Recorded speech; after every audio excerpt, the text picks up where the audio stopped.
They would only weigh her down, and what would she buy out here in the Badlands? Dirt? That was all there was, and it was free. They had a few scraps of food with them, but not enough even for another day. That meant there must be others, probably lots of them, and not far away. Yulwei was telling the truth, but it made no difference to her. She turned and started to walk southward, down off the hill and towards the great desert, leaving the old man behind. "That's the wrong way," he said. She stopped, squinting at him in the bright sun.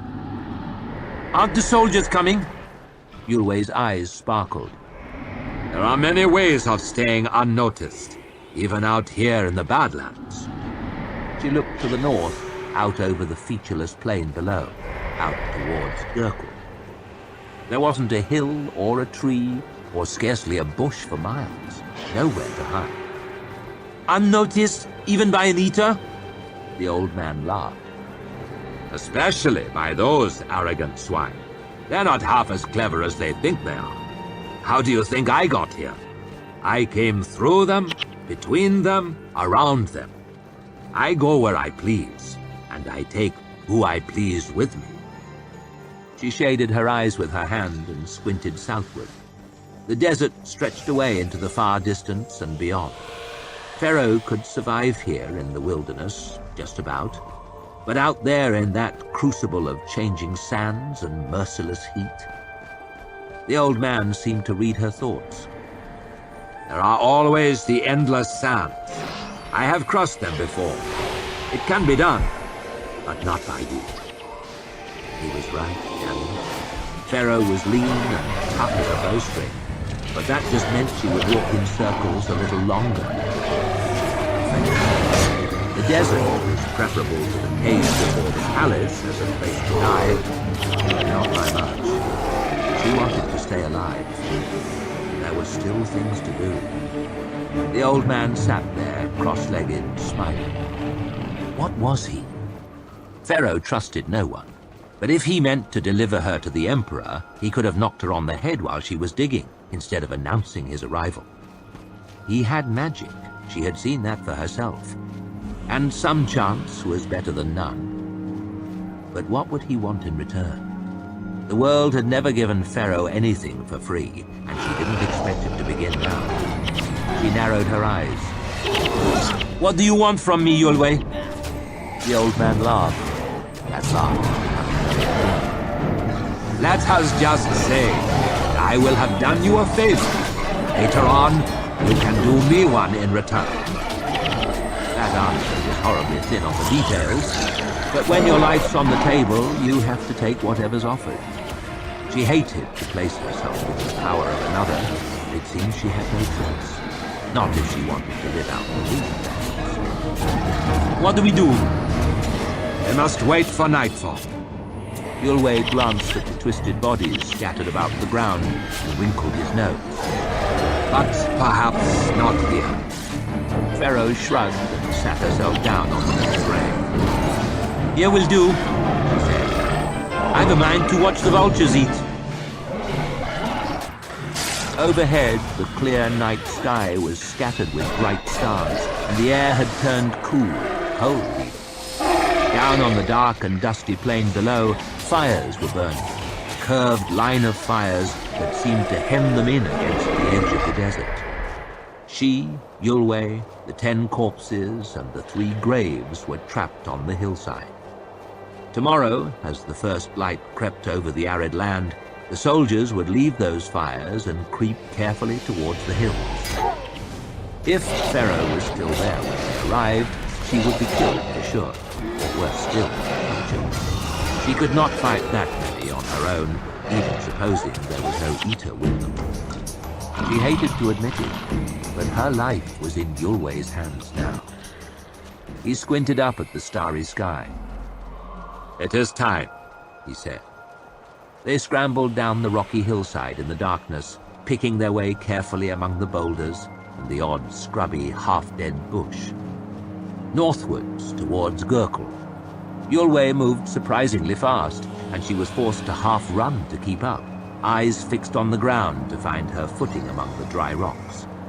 When they finally reached the base of the hill and she looked up, she saw that Yulwei was leading her toward the left-hand edge of the line, where the fires were most numerous. "Wait!" she whispered, grabbing his shoulder. She pointed over to the right-hand side. There were fewer fires there, and it would be easier to slip between them. "What about that way?" She could just see Yulwei's teeth smiling white in the starlight. "Oh no, they're on Aljin. That is where most of the soldiers are, and our other friends." He was making no attempt to keep his voice down, and it was making her jumpy. "That is where they expect you to come through if you choose to go north. But they do not expect you. They think you will go south into the desert to die, rather than risk being captured, as indeed you would have done had I not been here." Yulwei turned and moved off, and she crept after him, keeping low to the ground. As they drew nearer to the fires, she saw that the old man had been right. There were figures sitting around some of them, but they were thinly spread. The old man strode confidently toward 4 fires on the far left, only one of them manned. He made no effort to stay low. His bangles jingled softly together, his bare feet flapped loud on the dry earth. They were almost close enough to see the features of the 3 men round the fire. Yulwei would surely be seen at any moment. She hissed at him to grab his attention, sure that she would be heard. Yulwei turned round, looking puzzled in the faint light of the flames. "What?" She winced, waiting for the soldiers to leap up, but they chattered on regardless. Yulwei looked over at them. "They will not see us, nor hear us either, unless you start shouting in their ears. We are safe." He turned and walked on, giving the soldiers a wide berth. Pharaoh followed, still keeping low and quiet, but only out of habit. As Pharaoh came closer, she began to make out the words of the soldiers' conversation. She slowed, listening. She turned. She started to move towards the fire. Yulwei looked round. "What are you doing?" he asked. Pharaoh looked at the 3 of them, a big, tough-looking veteran, a thin, weaselly type, and an honest-seeming young man who didn't look much like a soldier. Their weapons were lying around, sheathed, wrapped up, unready. She circled them warily, listening. "They say she's not right in the head," the thin one was whispering at the young one, trying to scare him. "They say she's killed 100 men or more.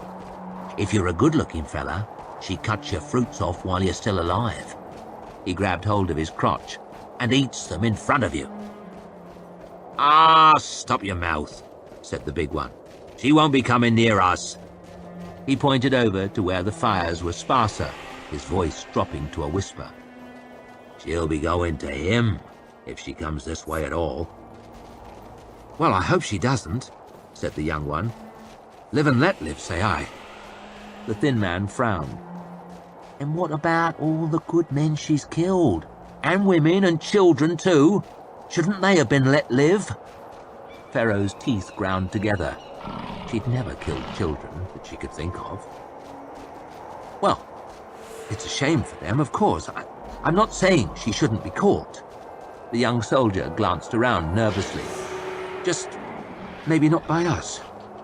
The big man let go a laugh at that, but the thin one didn't look amused. "You a coward?" "No," said the young man angrily. "But I got a wife and family depending on me, and I could do without being killed out here, that's all." He grinned.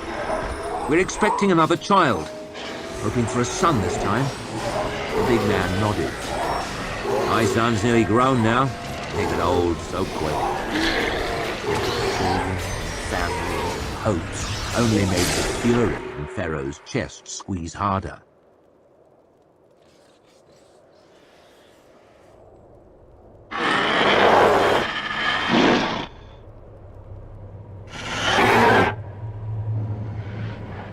Stand aside. I must finish this. Jorah, he's defeated. He is my brother. He is my responsibility.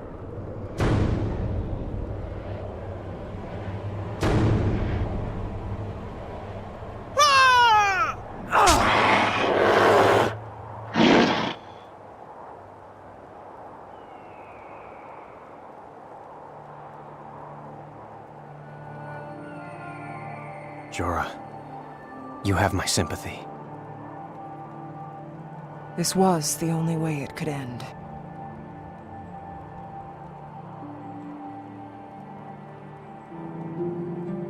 The curse is lifted. For both me and Svanir, I think. You have helped me. I shall help you. Good. We need to unite the other Norn to fight the destroyers. I fear my words will carry little weight. I have my brother's blood on my hands. If you can't influence the Norn, then who can? Olaf, the sevenfold son of Olaf, is esteemed by many. As for me, I must seek Egil, who tells tales by the flame, to fully redeem my family's name. Olaf it is, then. I need to talk to a Norn leader. Norn do not have leaders, dwarf. Only heroes. Jorah, we can aid you and seek out allies. Let us help you with your burdens. You have the spirit of a Norn, human. I am proud to call you friend.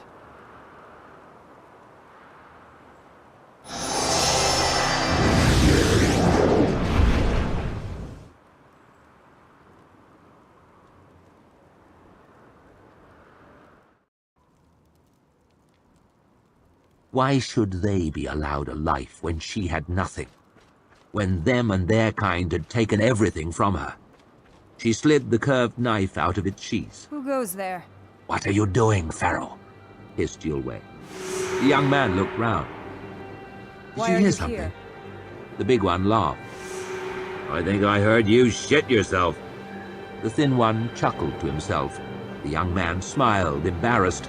Pharaoh crept right up behind Never him. anger a Norn. She was just a foot or two away, brightly lit by the fire, but none of the soldiers even glanced at her. She raised the knife. "Pharaoh!" shouted Yulway. The young man sprang to his feet. He peered out across the dark plain, squinting, brow furrowed. He looked Pharaoh right in the face, but his eyes were focused far behind her. She could smell his breath. The blade of the knife glittered an inch or less from his stubbly throat. Now was the time. She could kill him quickly and take the other two as well before the alarm was raised. She knew she could do it. They were unprepared and she was ready. Now was the time. But her hand didn't move. "What's got up your ass?" asked the big soldier. "There's nothing out there." "Could have sworn I heard something," said the young man, still looking right in her face. "Wait!" shouted the thin one, jumping to his feet and pointing. "There she is, right in front of you!"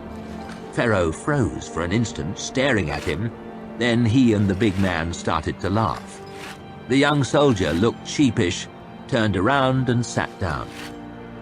"I thought I heard something, that's all." "There's no one out there," said the big man. Pharaoh began to back slowly away. She felt sick, her mouth full of sour spit, her head thumping. She pushed the knife back into its sheath, turned, and stumbled off, with Yulway following silently behind. When the light of the fires and the hunting sound something? of the talking had faded into the distance, she stopped and dropped down on the hard ground. A cold wind blew up across the barren plain. It blew stinging dust in her face, but she hardly noticed.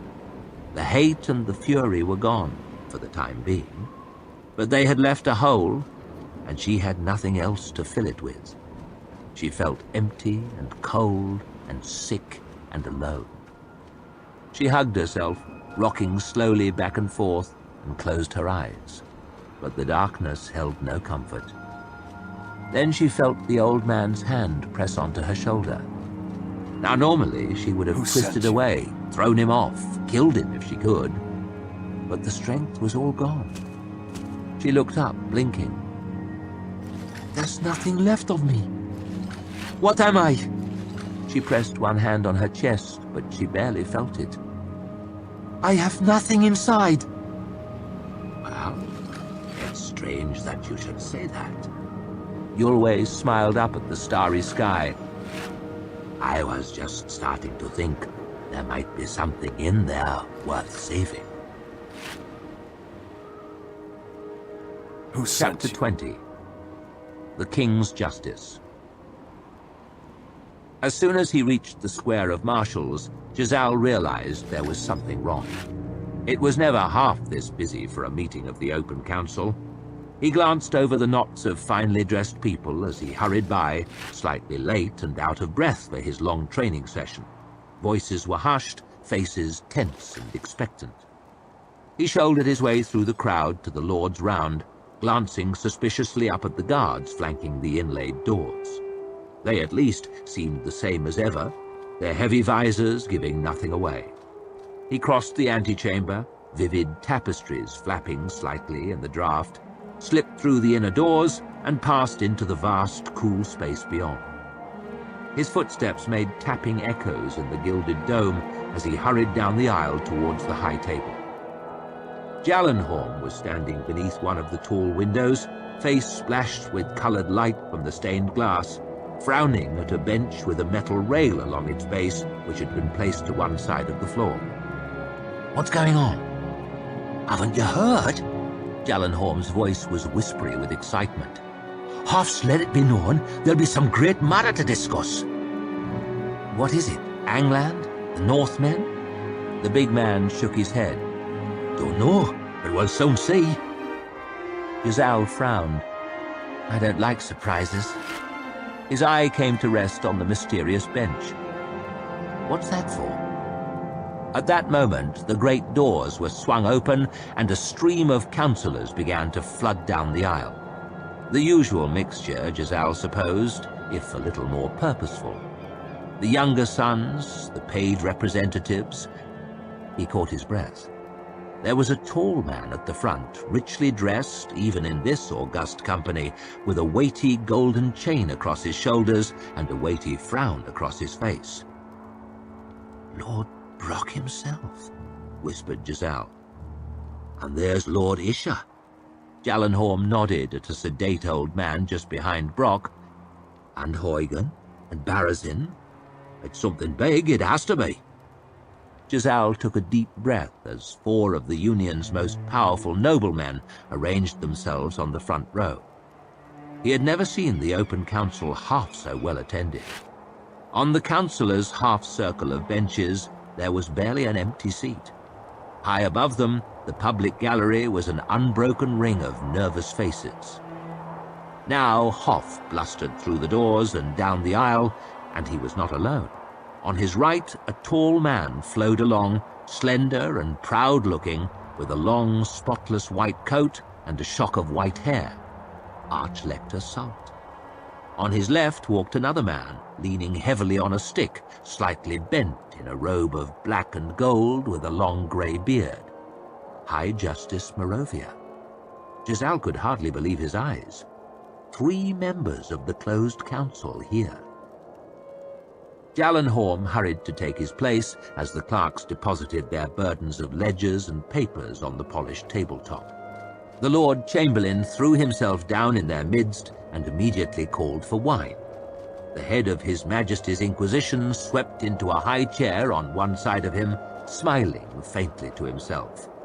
High Justice Merovia lowered himself slowly into another, frowning all the while. The volume of the anxious whispering in the hall rose a step. The faces of the great magnates on the front row were grim and suspicious. The announcer took his place before the table, not the usually brightly dressed imbecile, but a dark, bearded man with a barrel chest. He lifted his staff high, then beat it against the tiles, fit to wake the dead. I call this meeting of the Open Council of the Union to order, he bellowed. The hubbub gradually died away. There is but one matter for discussion this morning, said the Lord Chamberlain, peering sternly at the House from beneath his heavy brows. A matter of the King's justice. There were scattered mutterings. A matter concerning the royal license for trade in the city of Westport. The noise increased. Angry whispers, uncomfortable shufflings of noble asses on their benches, the familiar scratching of quills on the great ledgers. Who sent Jezal you? saw Lord Brock's brows draw together, the corners of Lord Huygen's mouth turned down. They did not seem to like the taste of this. The Lord Chamberlain sniffed and took a swig of wine, waiting for the muttering to die away. I am not best qualified to speak on this matter, however. No, indeed. Snapped Lord Isher sharply, shifting in his seat on the front row with a scowl. Hoff fixed the old man with his eye. So I call on a man who is. My colleague from the closed council, Archlector Why Salt. are you here? The Open Council recognizes Archlector Salt. Thundered the announcer, as the head of the Inquisition made his graceful way down the steps of the dais and onto the tiled floor, smiling pleasantly at the angry faces turned towards him. My lords, He began in a slow, musical voice, ushering his words out into space with smooth movements of his hands. for the past 7 years, ever since our glorious victory in the war with Gurkle, an exclusive royal license for trade in the city of Westport has been in the hands of the Honorable Guild of Mercers. And a fine job they've done of it, Are you hunting shouted something? Lord Huygen. They won us that war. Growled Barazin, pounding the bench beside him with a meaty fist. A fine job! Fine! Came the cries. The Archlector nodded as he waited for the noise to fade. Indeed they have. He said, pacing across the tiles like a dancer, his words scratching their way across the pages of the books. I would be the last to deny it. Fine job. He spun suddenly around, the tails of his white coat snapping, his face twisted into a brutal snarl. A fine job of dodging the King's taxes. He screamed. There was a collective gasp. A fine job of slighting the King's law. Another gasp, louder. A fine job of high treason. There was a storm of protest, of fists shaken in the air and papers thrown to the floor. Livid faces stared down from the public gallery. Florid ones ranted and bellowed from the benches before the high table. Giselle stared about him, unsure if he could have heard correctly. How dare you, Salt? Lord Brock roared at the Archlector as he swished back up the steps of the dais, a faint smile clinging to his lips. We demand proof, bellowed Lord Boylan. We demand justice. The King's justice. Came cries from the back. You must supply us with proof, shouted Isha as the noise began to fade. The Arch